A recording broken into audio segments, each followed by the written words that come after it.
first important to point out psychedelics are not new. The great Harvard ethnobotanist Richard Evans Schultes has cataloged 100 plant hallucinogens that were used by prehistoric indigenous peoples in context of religious and healing ritual going back many millennia. The native peoples around the world knew implicitly how to utilize these compounds in an optimal and safe a manner as possible. And I think it behooves us to really learn from our predecessors, from our ancestors. Many of the lessons we can learn from the ancients, we really need to utilize in our contemporary practice in research studies and in therapeutic use. First and foremost, the import of set and setting. While psychedelic research has really risen up since the 90s, that was not new either. Much of the work we're doing is essentially on the heels and inspired by our predecessors in the field of psychiatry and psychology and medicine, really going back to the turn of the previous century when peyote was first identified among indigenous people in the American Southwest. Samples were sent to Europe, where some of the most eminent medicinal chemists of that time attempted to isolate the alkaloids, but not successfully. They were unable to identify the active chemical constituent, and it fell to a very prominent Austrian pharmacologist, Arthur Hefter, who, along with his colleague Louis Levin, decided while the animal model was not revealing what because there were a number of alkaloids identified in peyote, but the animal studies were not identifying which alkaloid was inducing these profound revelatory psychospiritual experiences. So Hefter and Lewin came up with a novel approach, which was that sequentially in turn, one of them would take the alkaloid and in such a manner determine which it was. And Hefter volunteered for the task identified the active alkaloid through self-experimentation and named that alkaloid mescaline. So that was when this research really began.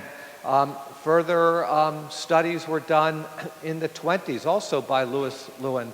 Ayahuasca, or the Banisteriopsis of ayahuasca, was identified in the Amazon, taken back to Europe, and utilized in a variety of therapeutic contexts, and one context took hold, the treatment of Parkinson's disease. This is kind of not well appreciated that during the 20s and 30s, banisterine, the alkaloid from Banisteriopsis, now known today as harmine, was the primary treatment for Parkinson's and remained so until the development of L-DOPA. Also in the 20s, among German intellectuals and science, experimenting with mescaline was a phenomena that occurred going back to the beginning of the 20th century. William James experimented, and while he found the experience quite interesting, he had a very difficult and trying time as well, and said hitherto he would take these reports on faith and not experiment on his own. With Hoffman's discovery of LSD in 1943, psychedelics began to be explored avidly by the psychiatric profession. Through the 50s into the early 60s, it was considered the cutting edge of psychiatric research. And Lester Grinspoon, the Harvard psychiatrist, has compilated that by the mid-1960s, over 40,000 patients had been treated for a variety of causes with psychedelics, and their experience published in approximately 1,000 articles in the professional literature. So again, this is not a new area for us to explore. There was, though, by the end of the 60s, with the turmoil in the culture, psychedelics associated with a very active counterculture. The authorities felt compelled to essentially shut down clinical research with psychedelics, and it remained dormant until the early 90s when actually the first study was conducted by Rick Strassman at New Mexico on DMT. In the early 90s, we conducted an MDMA study. Shortly thereafter, and Deb Mash at Miami conducted an ibogaine study. Those were the first basic looks again at psychedelics, and first in a normal volunteer population, and later in the 2000s it became possible to conduct clinical treatments. And I'll talk a little bit about the studies that I did, but perhaps maybe first say a few words about how I got involved in this field. Now, like Neil and I are about the same age. We grew up in the 60s. I'd heard about psychedelics by the mid-60s, and I remember maybe about 11th grade in the mid-60s, my mother one day came to me with a copy of the Current Life magazine, which contained a very lurid account of a bad trip undergone by a young woman with very startling pictures and a very frightening depiction. And she said to me, "Now, Charlie, you're not going to do any of this, are you?" And I said, "Oh, Mom, you know me. How could you even say such a thing?" I was a very careful, cautious, conservative young guy. But then in 1968, I went off to college. I went to a fairly progressive school in the Midwest. I went to Oberlin College, and it was hard to miss psychedelics. Some of the most interesting, capable, and deeply introspective people, and some of the most lovely people I met seemed to be experimenting, and my initial hesitation melted, so to speak, and by the end of my freshman year, I had a couple of experiences. I found them quite fascinating. For me, I was thinking, when I was kind of walking over here this morning, what was it about that initial experience that was so astonishing? And for me, it was the perception that nature was alive. And here I had grown up in suburbs and cities and very much involved in the material world, and suddenly the beauties of nature were just radiant. That was an extraordinary experience for me. But then I should also say that I stopped my use fairly shortly thereafter with the realization that taking such powerful compounds as these in a college dormitory was not the ideal setting. And I kind of backed off. And I backed off for many years. In fact, I backed off for 2 decades. But I had, been kind of bit by the bug. I was fascinated by the range of effects of these compounds, and I started reading assiduously on this. Then I kind of went along my path, and it was kind of at that point, late 60s, early 70s, it was almost a rite of passage to leave school for a while. So I left school, I traveled around the world, came back to New York, and got a job in a dream research laboratory as a laboratory technician at the Maimonides Medical Center in Brooklyn. They had a fascinating project studying dreams and some unusual implications of dreams, and they needed someone to stay up all night and hook people up to EEGs, monitor their EEG recordings and wake them up for the dreams. To stay up at night, I needed material to read, and one of the psychologists at the Maimonides Dream Lab was Stanley Krippner, who was a very prominent person in the transpersonal field at the Saybrook Institute for many years. But at that time, he was at Maimonides. Stanley had a tremendous collection of books and articles on psychedelics, and I read voraciously every night, staying up and just reading this material. And also around that time, my father, who was a physician, was very concerned about my apparent lack of direction. So he said to me, "Son, if you ever figure out what you'd want to do with your life, you let me know. And I don't care what time of the day or night it is, give me a call." So one night, about 2 in the morning, it came to me, we're looking at these EEG tracings. I had this epiphany that, I knew exactly what I wanted to do. And Dad wants me to tell him. All right. Picked up the phone, called him up, woke him up, But I said, Dad, I figured it out. I know what I want to do. And oh, well, son, what is it? Dad, I want to study psychedelics. They're just fascinating. There's so much to learn. There's so much to learn about the brain, the mind-brain interface. There are these astonishing clinical treatments, including for patient populations that don't respond to conventional treatments. This is what I want to do. And he kind of paused, and I was wondering if he was drifting back to sleep, but no, he was still with me. He said, well, son, if this is what you really want to do, you need to keep in mind that no one will listen to you unless you get your credentials. So that was what he told me. I had to go back to school, which I really did not want to hear, but it made sense that if I was really serious about doing work, about committing my life to this kind of area of research, I had to get my credentials. So I went back to school. I went to Columbia. They had a very rigorous pre-med curriculum, got through that, went on to medical school. You know, in medical school, in our second year, we each had to identify a research paper and present it to the class. And I found a 1973 article by Stanislav Grof in the International Journal of Pharmacopsychiatry, where he treated terminal cancer patients with LSD and DPT, dipropyltryptamine, with great results in regards to their psychological status and quality of life. It was one of the most moving papers I had read, so I was very excited to prepare a presentation. I presented it to my class, and no one had anything to say. And I realized, this was the mid-'70s, it was no longer a topic deemed fit for discussion. So but I maintained my interest. Every month, the new Index Medicus catalog would come out. So I had a ritual of going to the medical library every month and leafing through and looking up such topics as lysergic acid diethylamide to see what was new and exciting. And at that point, mid-'70s, late '70s, there was really nothing going on. You know, maybe at neural synapse in the rat brain, or not really what I was looking for. But I kind of plugged away, and as per my father's advice, I accrued, you know, got credentials. I went through my psychiatric training.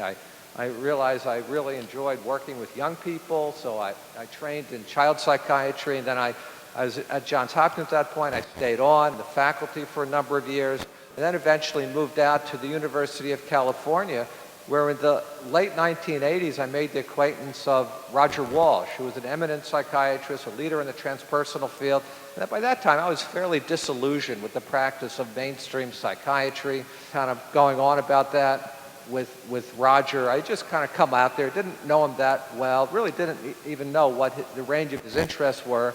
And he said, well, Charlie, what is it you really would like to do? I said, well, if I could do anything, I don't think it's possible, but if I could do anything, I'd like to research psychedelics in humans, in patient populations. And he said, you know, that's a great idea, and I think you should do it. And he gave me a lot of encouragement. So with Roger and a couple of other colleagues, we started to write some articles, started to write some protocols. A couple of colleagues and myself read an article in 1989 in the Archives of General Psychiatry, written by a very eminent neurologist. It was an article basically declaring that the drug MDMA caused irrevocable neurotoxic effects. And so I read it, and it seemed very flawed in regards to the data analysis, conclusions they were coming up with.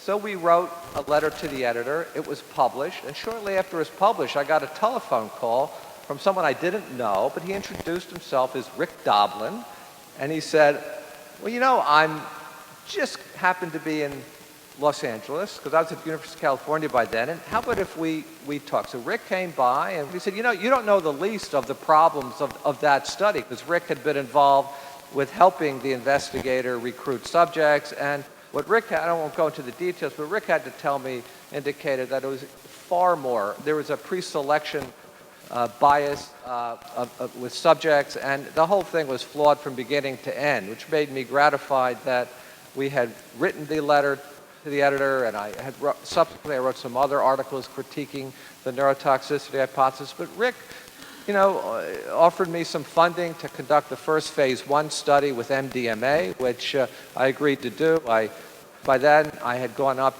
to Harbor-UCLA Medical Center, where I became the chief of child and adolescent psychiatry. I should also say that most of the studies we've done have been with adult subjects, but we did the first phase 1 study, myself and a couple of colleagues at Harbor-UCLA with normal volunteers, looking at the range of physiological and psychological effects of MDMA, and published our findings. Most of our subjects did very well psychologically, although the head nurse did complain that her nurses on the floor were spending far too much time with my subjects, neglecting their other patients. My subjects were so empathogenic and wanted to know about the quality of their lives and their life course. The nurses just couldn't pull themselves away. So that was one finding. We never published that. There were 19 subjects. People came in for 3 separate treatments, on 2 occasions with MDMA, on 1 occasion an inactive placebo. It was double-blind, it was randomized, so we never knew what was what. One subject comes in for his very first session. Within about an hour, he has a full-on anxiety attack, complaining about, doing this, doing ecstasy in a hospital isn't cool. I'm picking up on all the negative vibes of the hospital. He was really working himself up into a bad state. And I was very concerned about this, sat with him for a long time. Told him, you'll get through this. You have to spend the night in the hospital because that's part of the safety parameters that you agreed to. But in the morning when you leave, you don't have to come back for the 2 subsequent sessions. You can drop out. So he elected to drop out. So my colleague and I were very interested in what dose of MDMA had we given that induced such a serious anxiety response. Since he had dropped from the study, we were able to break the blind. We saw that he had been administered a placebo. So lesson there, never underestimate the power of the placebo effect. So psychologically, people did very well. We did have 2 medical adverse reactions, which I should mention, in 2 individuals. One was he was our elderly subject. He was the age I am now. I called him elderly then. Now I'd have to revise that. He was late middle age. And then we had another guy in his 20s. Let's talk about the one in his 20s. He had come on his 3rd session, because he had the 2 other sessions. At least one of those were MDMA, tolerated it well, no problem medically, no problem psychologically. On the 3rd session, within an hour, his blood pressure shot up like crazy, about 220, went about from 120 over 80 to up to a systolic of 220 with a high diastolic. It was kind of scary. My blood pressure started to rise when I was looking at these numbers. But we brought it down. But then I asked him, something must be different today because this didn't happen on the other occasions. And he said, yes, well, I don't want to bother you with this, but yes, something was different. He goes on to explain that in order to get to the hospital early in the morning, because we did our studies early in the day, he said he stayed at a friend's house who lived near the hospital. His friend had a cat. The subject was allergic to cats. So the friend said that morning, well, why don't you try one of my asthma medications? It'll help you with your breathing. It helped him with his breathing, but also the interaction between the MDMA and the stimulant in the asthma medication caused a hypertensive reaction. So I think that's I think that's an important, again, take-home message that one has to be very, very careful with these compounds, particularly in the realm of drug interactions. Now, the second study was with my colleague Dennis McKenna and Jace Calloway. We put together a protocol along with the collaboration of the ayahuasca church in Brazil, the União de Vegetal, or the UDV. The UDV was receptive to having a medical study done on the range of effects of ayahuasca in the long-term members of their church. A few years before, we went down in '93. Several years before that, they had received legal sanction from the Brazilian government. For the UDV to get permission from the government to use a psychedelic compound in their religious practice was really the first time since that this was permitted by any government worldwide since the year 395, when the Goths and the Visigoths sacked the temple of Eleusis in Greece, ending the rites of Eleusis. After that, there were no state-sanctioned psychedelic ceremonies. But here the Brazilians in the UDV obtained this extraordinary permission from their government, and this was only after a lot of investigation by government committees who interestingly felt that in order to fully understand the range of effects of ayahuasca, we need to have a first-hand experience. Now, this was not the protocol utilized by our regulatory agencies, and I'm not saying it should, but that was an interesting phenomenon in Brazil. So I went down with Dennis and Jace, and we had medical collaborators in Brazil, particularly Glaucus de Souza Brito, and we came back again with some very important data, not the least of which the individuals in this church who take ayahuasca twice monthly as part of group ritual ceremony where the ayahuasca is a psychoactive sacrament had very, very good health profiles. They were very fit physically. Their psychological health was excellent, even though many of them, prior to their entry into the UDV, had led rather dissolute lives with serious history of alcoholism, drug abuse, problems with temper discontrol. Some of them had served time in prison. Now, the criteria for entry is they had to be a member of this UDV ayahuasca church for at least 10 years. So by the time, they had been when they entered the UDV, their lives had transformed astonishingly. These people had become the pillars of the community.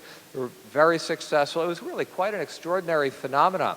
And in understanding what was going on, one evening we attended a religious ceremony in the UDV, and their structure was, for about the first hour, they play music, very beautiful, very nice music. For the next couple of hours, there's a sermon by the maestri. The maestri will sing individually songs, chamadas, which are often odes to nature or songs about the mythology.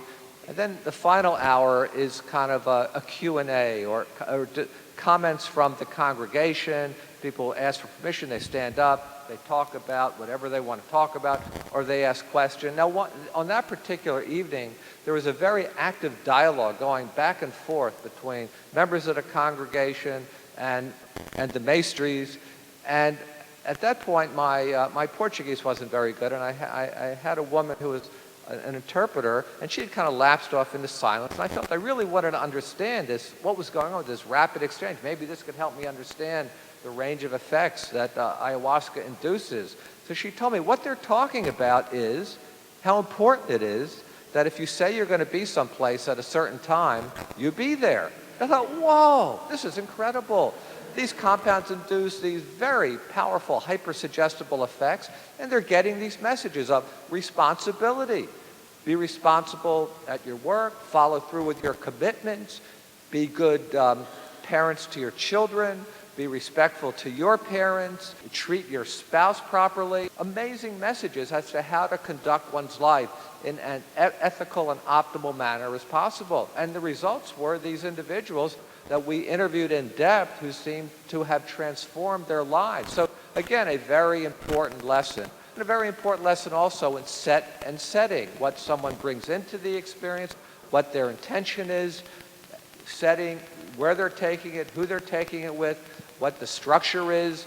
Are they protected from unwelcome outside influences? I did a psilocybin study from 2004 to 2008. We had permission from the regulatory agencies, who I must say have treated us very fairly. From the onset with our MDMA research to the psilocybin studies, we had permission to treat people with advanced cancer and anxiety, what Stan Grof had worked with and some of his colleagues during the 50s and the 60s.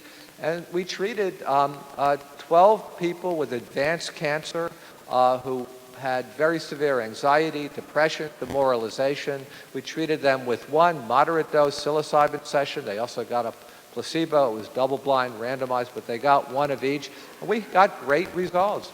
We demonstrated, even with a relatively small number of subjects, a statistically significant reduction in anxiety and improvement in mood, some of which lasted for many months. And our subjects were very powerful in their testimony as to the benefits of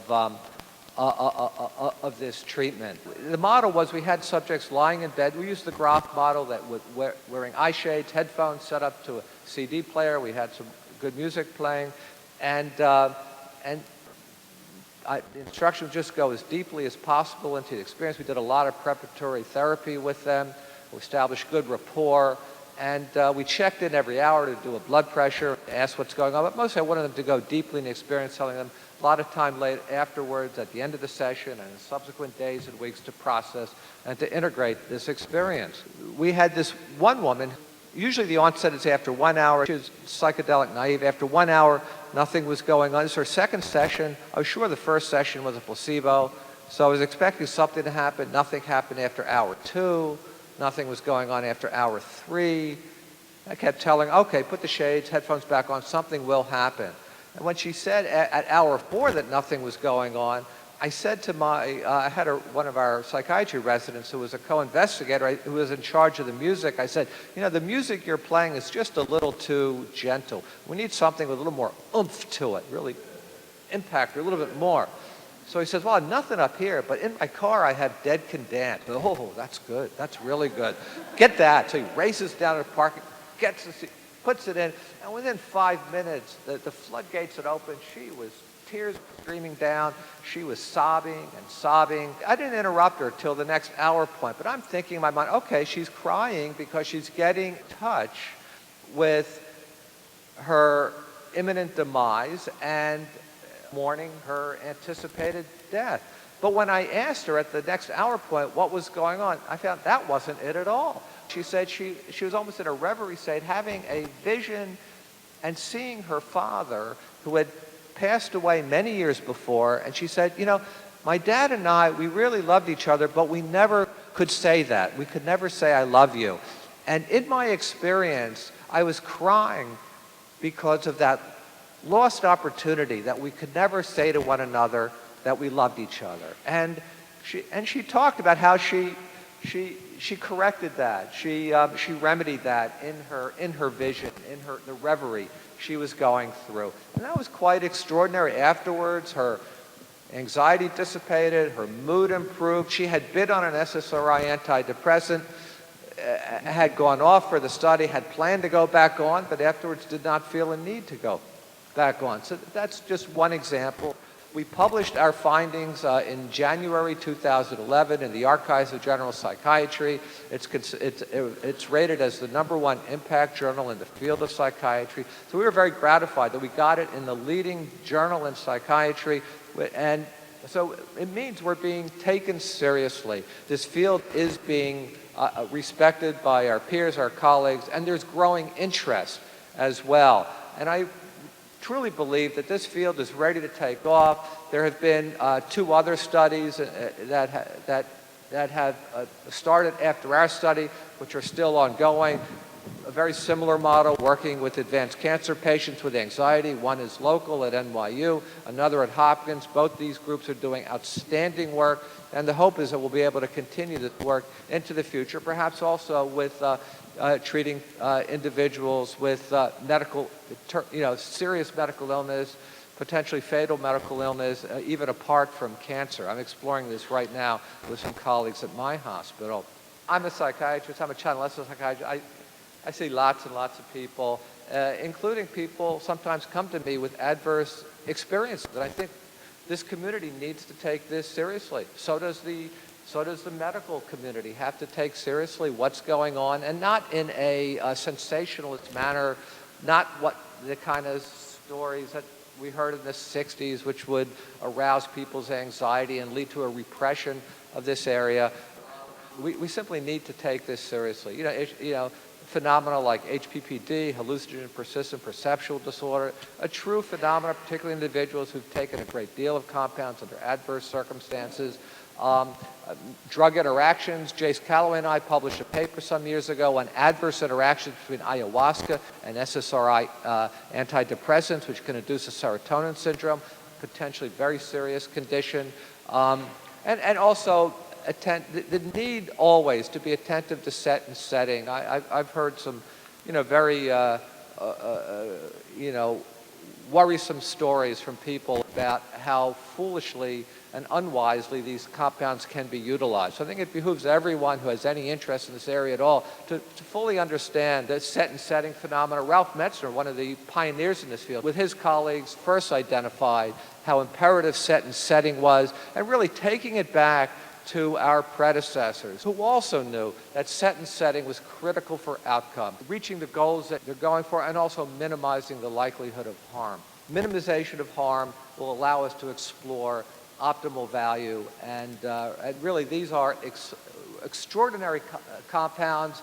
They have a range of effects, truly unique, unlike other medicines, or I should say medication. I've written thousands of prescriptions for medication. These are the great medicines with a capital M, and they are special, and they deserve our respect, and they deserve our great care and diligence as we move the field forward. Okay, Neil, I think I'm done. Thanks.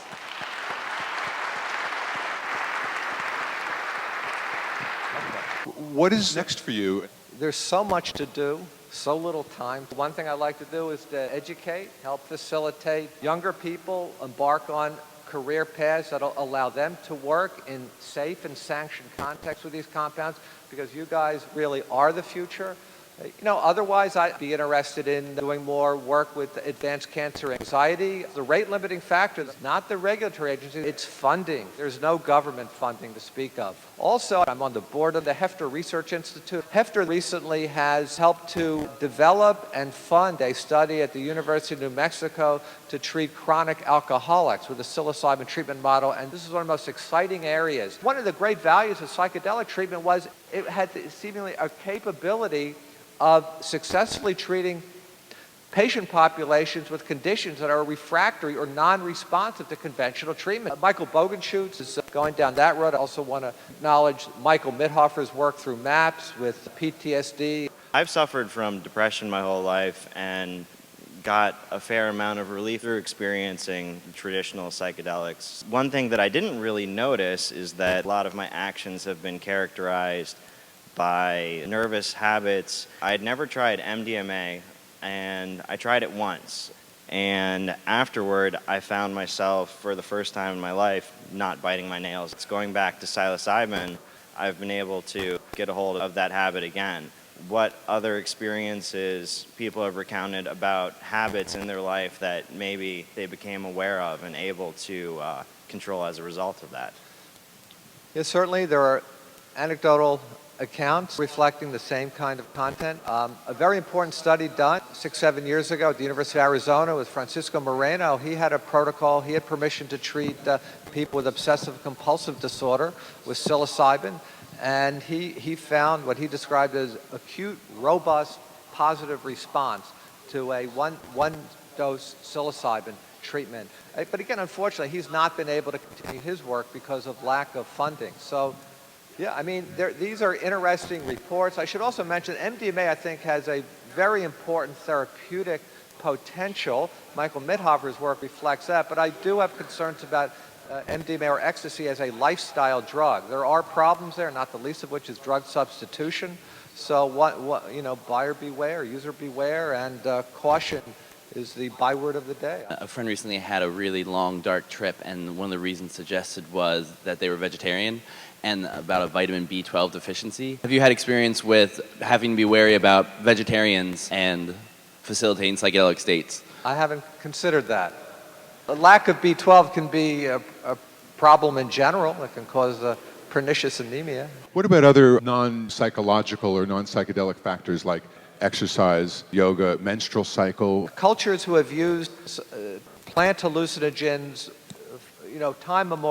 since time memorial, what are their safety parameters? How do they structure their group ceremonies? You often read, particularly among the tribes in the Amazon, proscription involving women experiencing their menstrual cycle. I'm not quite sure of the physio-psychological basis for disparate groups around the Amazon basin who may not communicate with one another to come up with similar structures. Also diet. There's also a proscription against having sexual activity. And I've heard of a number of adverse events of individuals who with one or the other of these prescriptions felt it didn't really apply to them, and they may have paid a rough price for that. So again, caution, and let's listen to the elders. And I'm not just talking about the old guys, I'm talking about the elders going back culturally and through time, and what they learned of their use, and how they structured, and what their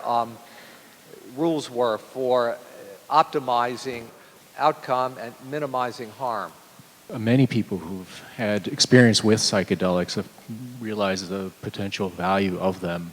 The work is being done to prove to others using placebo-controlled trials that it is efficacious. Are there any concrete plans to open that out from academic and research centers to essentially to change from Schedule I to a different schedule? You know, again, the Michael Mithofer study, I mentioned that a few times. Michael is not within an academic center. I mean, he's been able to conduct this through, with the support and assistance of MAPS. But so Michael is a model. Michael is a highly credentialed physician. He was an emergency room doctor, then he became a psychiatrist. He's a wonderful person, very careful, very ethical, and so he's a model of how that could happen. But again, my approach is to take it through the channels. I don't think you necessarily will have to have be a professor at a big medical school, but there needs to be a credential. I think proper training and proper support are going to be essential. This is often found within academic centers, but over time, certainly there's opportunities, I think, to look even beyond. But again, my approach is that it's got to be done sanctioned. I know there's a lot of underground work, and some interesting findings, but if you want to be heard, it's got to go through the sanctioned route, and you need to speak through the professions as well. There's a lot of clinical applications for things that go wrong and for healing and for emergencies, but over time, the hope is that things become available for things that are not clinical. Let me mention, I meant to mention one thing. One of the most exciting recent developments is that over the last 5-6 years, there have been a number of studies published in very prominent medical and psychiatric journals on the use of ketamine for ketamine, a dissociative hallucinogen, use of ketamine to treat people with very severe depression, even bipolar depression, suicidal depression, and it's inducing very rapid short-term alleviations of the depression. And in an article published in the journal Science just last week, one of the co-authors was George Agajanian, one of the most prominent neuroscientists of the last several decades at NIMH and at Yale, stated in this article in Science that the use of ketamine to treat depression is arguably the most exciting new development in psychiatry in the last half century. So this is fascinating. That being said, ketamine has a range of potential problems. It can become almost too alluring to individuals who have a supply of it. Individuals also have harmed themselves and even have died inadvertently while being out without having someone monitoring them, without having someone sit for them. And these are, I think, grave concerns one needs to be attentive to when it's used within the culture. But in terms of its use within mainstream psychiatry, it seems to have struck a positive chord and getting a lot of attention. Now, interestingly, the phenomenology of the ketamine experience is not at all discussed in these articles. It's a straightforward, neurobiologic reductionist model where it's, according to the effects on the NMDA receptor system, that will affect it. So, but it's the degree to which there is excitement resonating throughout the very conservative mainstream elements of the field, I think is exciting. This, along with the positive press that our psilocybin study has gotten, the NYU study, the Hopkins study has gotten, the Mithofer PTSD MDMA study has gotten. I think we're hopefully moving towards a more receptive environment, and honestly, we need this. In the year 2012, You know, things are getting a little tense around the world. And my title is Why Psychedelics Matter. Okay, they matter because they are like no other medicine. They have extraordinary potential. I'm very interested in how they may be utilized within a psychiatric medical context, but they're also agents of transformation. I was struck by that with my work with the ayahuasca church. And if they can be harnessed, their power harnessed and utilized optimally and safely, I think the potential is limitless, how they may impact the world in which we live. Thank you very much, Charlie.